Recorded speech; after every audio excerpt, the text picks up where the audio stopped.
بھی دنیا کی ایجادات ہو، جو سائنسدان نے شروع کی ہو، وہ زندگی میں اگر وہ کامیاب نہیں ہوا تو اس کے آنے والی جو بعد کی نسلیں ہیں اس سائنسدان کا کام لے کر آگے چلا گئے. ٹھیک ہے، بابا جی کہتے ہیں وہ سائنسدان مر گیا. اگر وہ سائنسدان مر گیا تو وہ جو خط و خال تھے اس چیز کے، ٹیلی فون کے، ریڈیو کے، ٹیلی ویژن کے، کمپیوٹر کے، میرے بابا جی کہتے ہیں کہ یہ جو ساری چیزیں تھیں یہ نوع انسانی اور دوسری نوع میں شعوری اعتبار سے ان کو یہ فضیلت حاصل تھی، اور وہ جبلت کا روحانیت میں ترجمہ کیا ہے نیچر، فطرت، قدرت، جینس. وہ دوسری مخلوقات میں جو بھی ان کے ساتھ تھی ان میں وہ منتقل ہوئے. یہ جو ایک روحانی ورثہ ہوتا ہے اس کی کیا تشریح ہے؟ کہتے ہیں کہ پیر و مرشد وصال کر جائے گا اور اس کا جو روحانی ورثہ ہے وہ مریدین میں منتقل ہوگا. وہ منتقل ہوگا. وہ کیا ہے؟ وہ صاحب کہتے ہیں طرز فکر.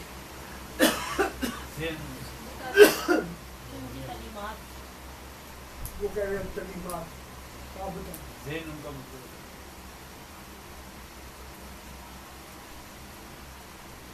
ذہن کیا ہے؟ روشنی ہے. ذہن اور طرز فکر میں کیا فرق ہے؟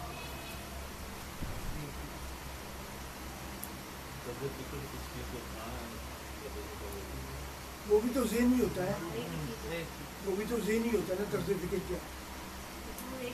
ہاں ایک ہی چیز ہے.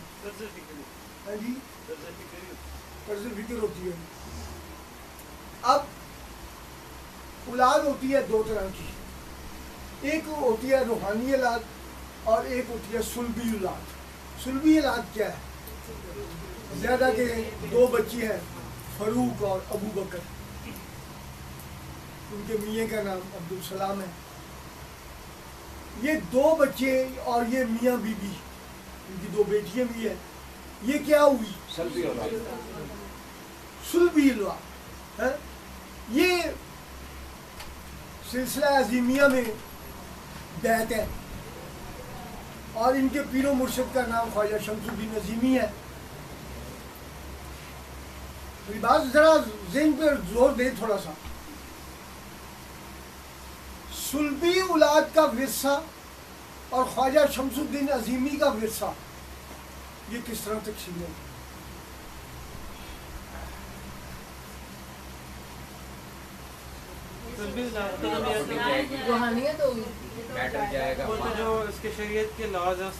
شریعت کے لحاظ کے مطابق جو سلبی اولاد ہے اس کو جائیداد کا، پراپرٹی کا، جو اس کا ذہن منتقل نہیں ہوگا.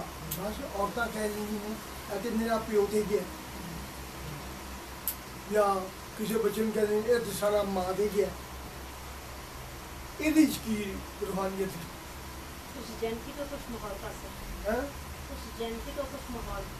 ماحول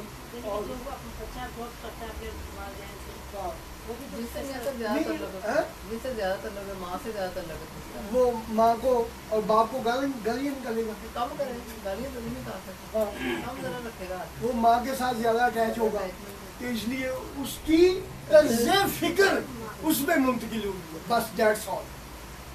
اب پہلی بات تو یہ ہے کہ جو پراپرٹی ہے، جو والدین کا ورثہ ہے، اس کو میں چونکہ چارٹرڈ اکاؤنٹنٹ ہوں تو اس میں ٹینجیبل اور انٹینجیبل جو ایسٹس ہوتے ہیں نا وہ اس کی تقسیم میں سامنے آ جاتی ہے. پھر ایک مکان ہے، والد کی انتقال ہو گیا، وہ مکان جو ہے اس کے 4 بچے ہیں جس میں 2 بیٹی ہیں، 2 بیٹی ہیں اور ایک بیوہ بھی ہے. شریعت کیا کہتی ہے؟ شریعت کی روح سے میں بتاتا ہوں آپ، شریعت کی روح سے 2 حصے وہ بیٹے کو دیں گے، بیٹوں کو دیں گے، اور 1 حصہ بیٹی کو، مگر جو بیوی ہے اس کا 1/8 حصہ شریعت کہتی ہے پہلے نکال لو۔ خاوند کی جائیداد میں سے بیوی کا 1/8 بیوی کو ملے گا، یا بیوی کی جو جائیداد ہے خاوند زندہ ہے وہ 1/8 اس کو ملے گا۔ اس کے بعد جو بچے گا وہ جو سلبی اولاد ہے اس میں تقسیم ہو جائے گی۔ مگر روحانیت میں یہ نہیں ہوتا بھائی۔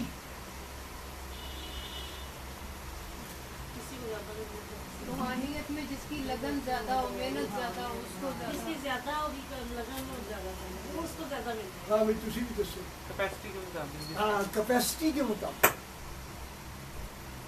وہاں روحانی ورثہ ملتا ہے۔ ربیہ کی بات بھی صحیح ہے، روحانی ورثہ پیر و مرشد کا ساری اولاد میں تقسیم ہوتا ہے۔ وہ بابا جی کہتے ہیں کہ ایک بندہ کراچی میں ہے، پیر و مرشد کے سامنے ہر وقت آتا جاتا ہے، دیکھتا ہے، اس کو محسوس کرتا ہے، سارا کچھ کرتا ہے۔ ایک بندہ سکردو میں بیٹھا ہوا ہے، وہ کبھی پیر و مرشد سے ملا ہی نہیں ہے، وہ سلسلے میں ہے، تو کیا سکردو والے بندے کو ورثہ ملے گا کہ نہیں ملے گا؟ ملے گا۔ اب اس کی تقسیم کا ایک قانون ہے، روحانی لوگوں نے بنایا ہوا، پتہ نہیں صحیح ہے کہ غلط ہے۔ وہ قانون کی ہے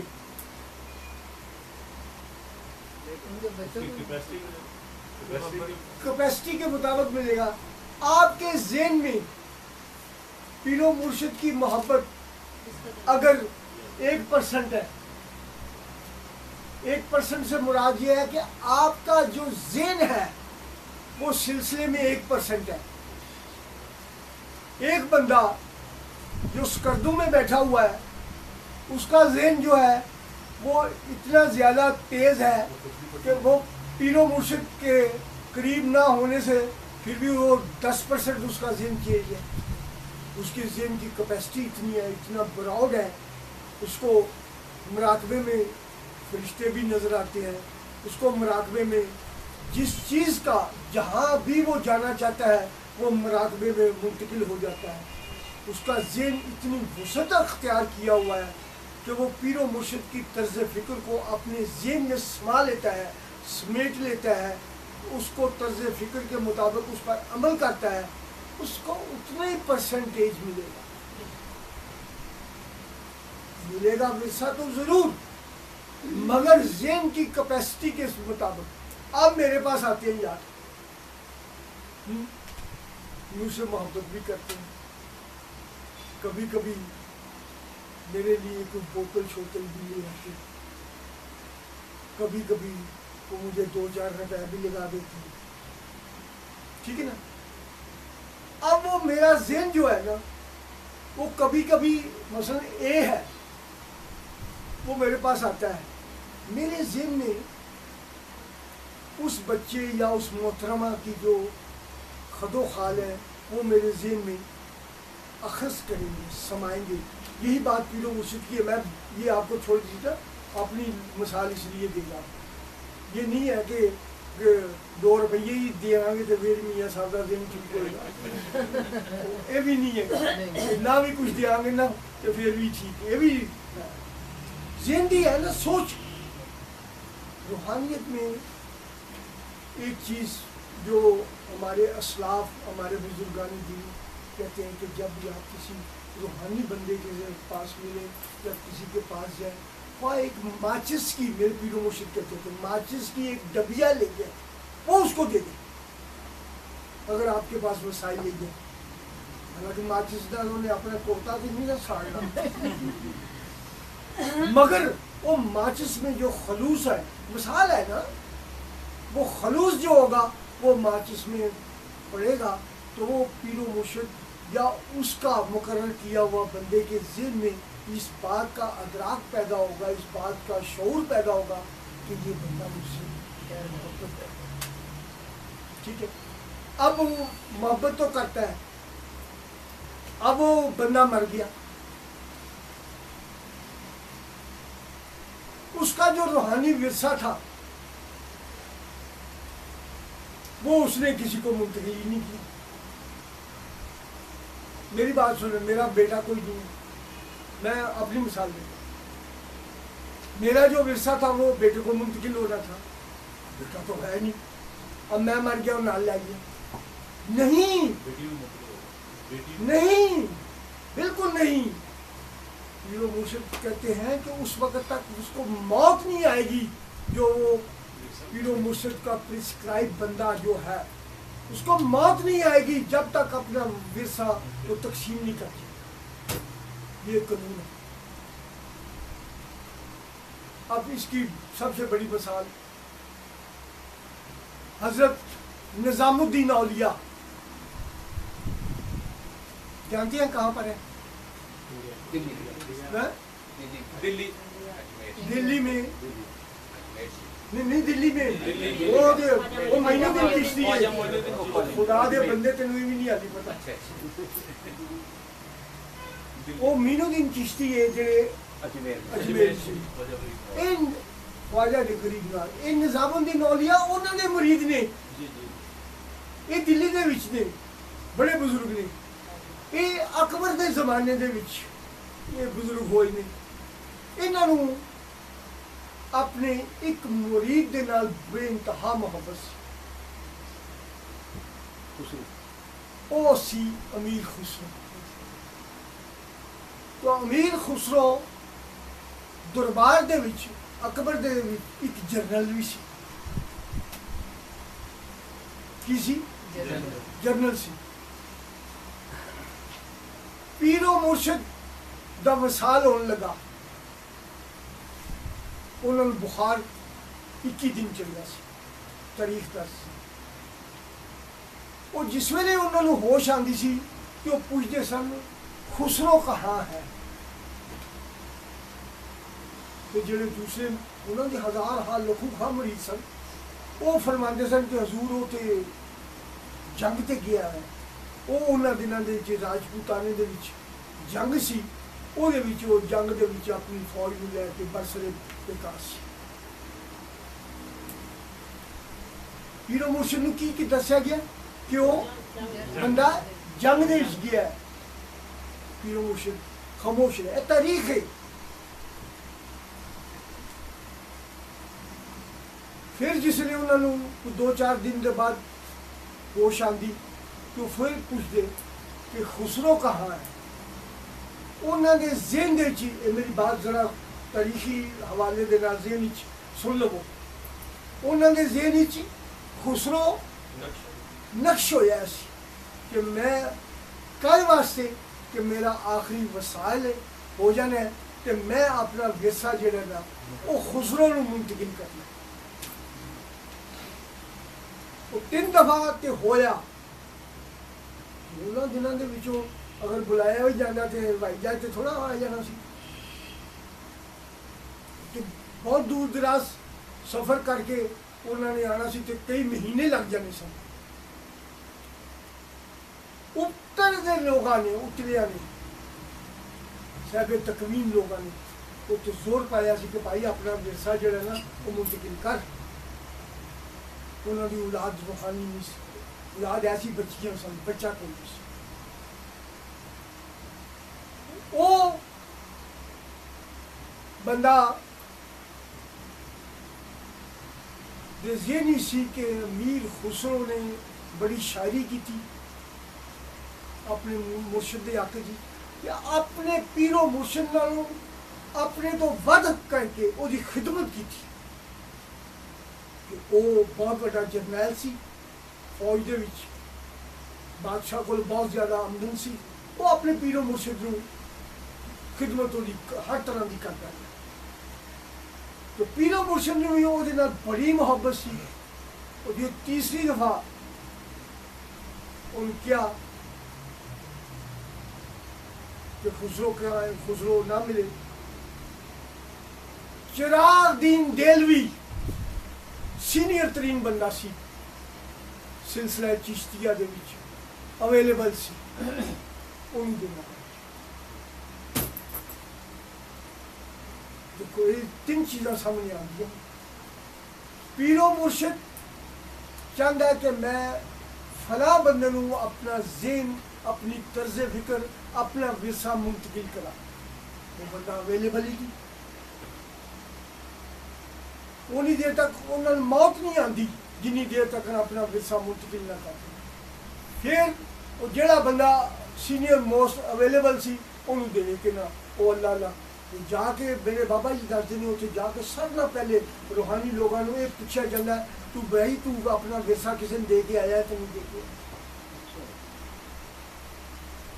جو بہت بڑے بڑے بزرگوں نے متعلق ہے.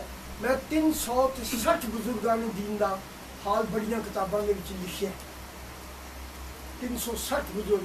4 کتاباں اللہ کے دوست، یاران طریقت، یہ تیرے بندے، یہ 4-5 کتاباں دے وچ میں 20-25 350 بزرگاں دا حال میرے کو سی کچھ میں منتقل کیا. یہ سارے جڑے روحانی سلسلے دے لوگ رہے نے انہاں نوں سارا پہلا جڑا سوال ہوتے پہنچتے جس ویلے عالم عراب بھی پہنچتے ہیں اس اپنے گروہ دے وچ پہنچتے ہیں. اس گروہ دا جڑا سربراہ ہوتا ہے وہ سب نہ پہلے وہ سوال پوچھتا ہے کہ بھائی تو انہیں اپنا ورثہ دے دیا. وہ زبانی کتابی وہ دینا پڑتا ہے. مثلا میں کہتا ہوں کہ نذیر صاحب کو دے دوں، ابو بکر کو دے دوں، تو یہ خاص ان کی ایک منزل ہوتی ہے. اس منزل میں جب وہ اپنے اسباق پڑھتے ہیں تو اس کے بعد جو وہ آخری دعا کرتے ہیں اس میں وہ ان کو قدرت کی طرف سے ان بندوں یا بندیوں کی شکلیں جو ہیں وہ سامنے لا دی جاتی ہیں کہ ان کو منتقل کرو. باقی جڑا باعدہ ہو تو ہر بندہ لے لینا ہے. ایک بزرگ دے 4000 مرید نے وہ سارے 4000 کو 1% سے ملے گا. کسی نے کو 10% مل جائے گا. وہ 10% والے 2-4 ہوں گے. کسی نے کو 20% مل جائے گا. کسی نے کو 50% مل جائے گا. وہ انہوں کی تعداد کٹ دی جائے گی. جڑی عام ہوئے گی وہ عام منتقل. تسی بھی کسی اسٹیج کے اتنے کہہ سکتے ہو یار اسی میاں صاحب کو بیٹھتے ہوں گے سا تو پھر میاں صاحب کو گلیں سنتے ہوں گے سا اے وہ کہتے ہوں گے سا اے وہ کہتے ہوں گے سن. وہ طرز فکر جیڑی ہے وہ منتقل ہوئی جیڑی تسی وہ یاد رکھو. اچھا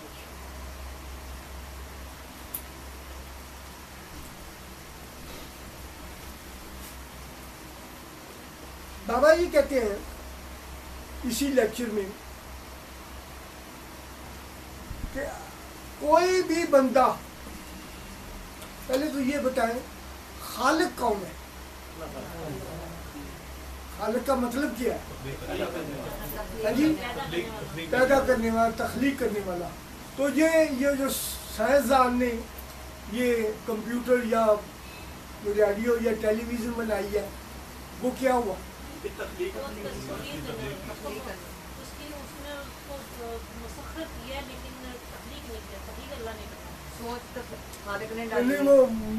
جو اس نے کی ہے چیز بنائی ہے اس کو کہیں نہ کہیں سے انسپائریشن تو ہوئی ہے.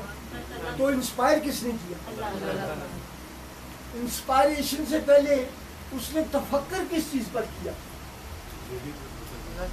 اینک بنانی ہے بھائی، میری بات سنو. اینک بنانی ہے، اس میں یہ 2 لینس لگے ہوئے ہیں، یہ 2 لمبی سی ڈنڈیاں ہیں اور یہ ناک کے اوپر اس نے چھاپ دیا. اس کی کوئی انجینئرنگ، اس کی کوئی ڈرائنگ یہ اس کے ذہن میں ہوگی کہ نہیں ہوگی؟ پھر وہ اس پر تفکر کرے گا کہ اس کو کیسے زیادہ سے زیادہ کمفرٹیبل بنا سکے. یہ جو تفکر ہے یہ میرے بابا جی کہتے ہیں کہ وہ انسپائریشن جو ہے اللہ تعالیٰ اس کے ذہن میں ڈالتا ہے. اللہ تعالیٰ نے کہا ہے کہ ہم نے انسان کو ہر چیز میں مسخر کر دیا ہے. مسخر کرنے کا کھوج لگانے کا اس کو طریقہ کار بتا دیا کہ تو نے ایسے تفکر کرنا ہے، ایسے تفکر نہیں کرنا. ٹھیک ہے. اب وہ تفکر کرنا پھر اس چیز کو امپلیمنٹ کر کے اصل روپ میں ڈالنا اس بندے کا اپنا کام. تو جی آخری یہ جو آیت ہے الا ان اولیاء اللہ لا خوف علیہم ولا هم یحزنون، کہ تحقیق جو اللہ کے دوست ہیں ان کو کسی قسم کا کوئی ڈر اور خوف نہیں ہوتا اور نہ ہی وہ غمگین ہوتے ہیں۔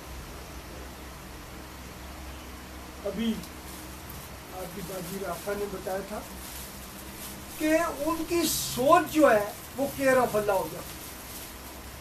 اس کی میں نے پریکٹس آپ کو کوئی 3-4 مہینے کرانی ہے۔ آپ کا ذہن بدلنا ہے کہ آپ اپنی سوچ کو نہ ڈائیورٹ کر دیں، اس اللہ تعالیٰ کی ذات کی طرف موڑ دیں۔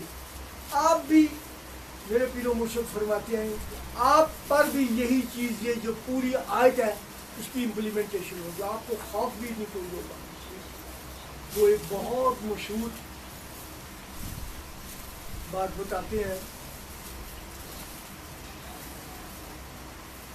ایک بزرگ کا نام ہے امام ابو حنیفہ، ان کے متعلق ہے کہ کسی نے آ کے کہا دیا کہ حضور وہ جو آپ کا مال شام سے آ رہا تھا وہ ڈوب گیا، وہ جہاز ہی ڈوب گیا۔ تو امام ابو حنیفہ نے فرمایا الحمدللہ۔ الحمدللہ کا کیا مطلب یار؟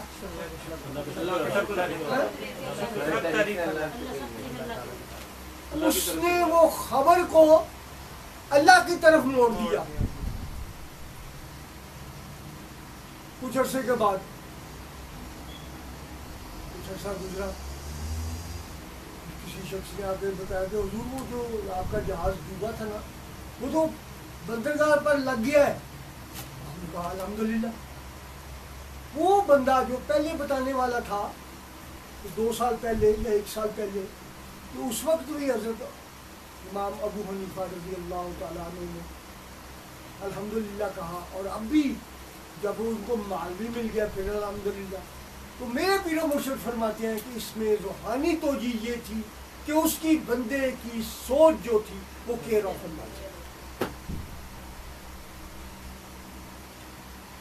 اب آپ دنیاوی طور پر دیکھ لیں، بس اتنی زیادہ غم زدہ باتیں ہوتی ہیں جو بندہ برداشت نہیں کر سکتا۔ آپ بہت نیک ہیں، اللہ تعالیٰ پر ایمان رکھتے ہیں، نمازی ہے، پرہیزگار ہیں، آپ کا کوئی دوست آپ پر تہمت لگا دیتا ہے، تہمت لگنے کے بعد وہ بندہ سیکھ پا ہو جاتا ہے، اور وہی تہمت جو ہے ایک روحانی بندے کے اوپر لگے وہ خاموش ہو جاتا ہے۔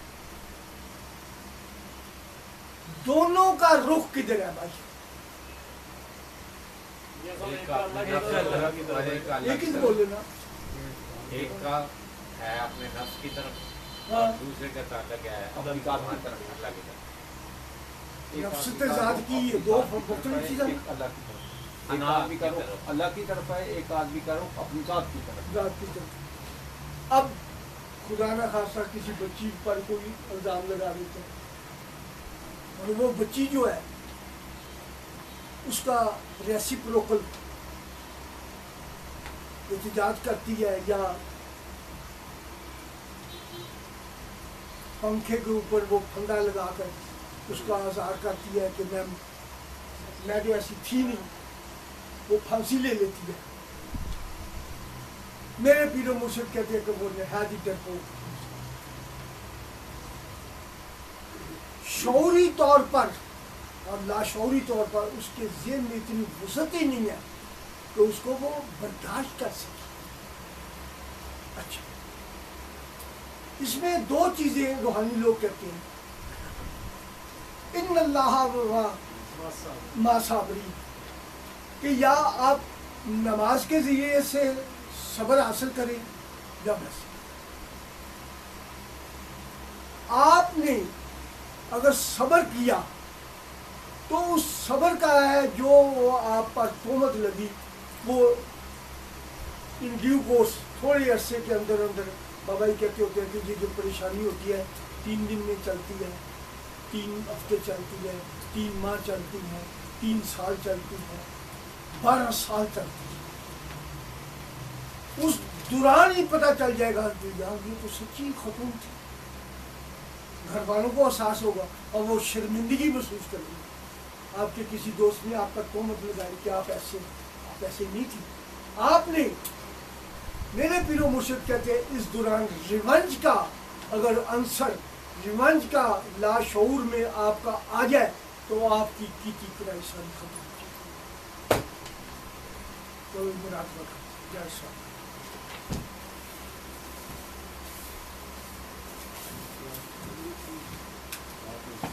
ایسے طرح بیٹھے رہو، لائٹیں ذرا آف کر دی جائیں.